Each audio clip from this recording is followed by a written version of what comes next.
What actually prompted you to do something, to take action and, start thinking about getting your financial planning in place?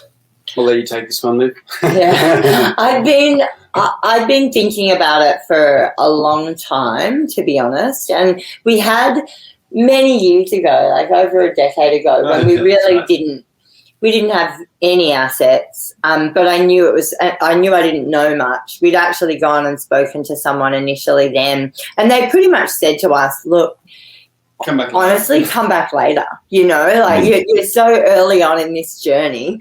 And I took that with a grain of salt, but I realized a decade later I actually had taken that on, and I suddenly thought, hold on, I know how I'm feeling right now. I want some more advice. I'm not gonna let that little voice in the back of my head tell me to stay away for forever.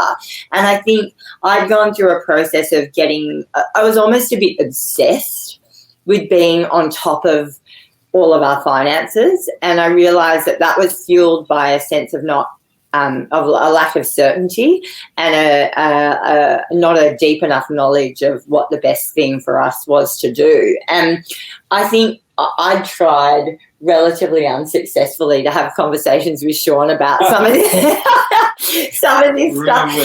Yeah, I know. But just like high level, and we never really, we'd sort of, again, dance around it, but we never solved it to a point where I was like, oh, I actually feel like we've made a change or made a firm decision on this. And I felt like we started to track spending and understood where money was going, but that was really it. We sort of just didn't penetrate the surface beyond that and have any sort of bigger picture about what that actually meant.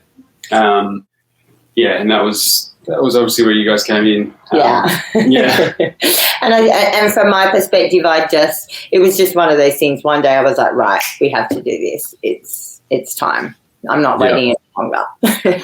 That's good. I think that's one of the advantages. And I think it's partly, COVID has given us a bit more pause to sort of reflect on things and a little bit more time to get our life admin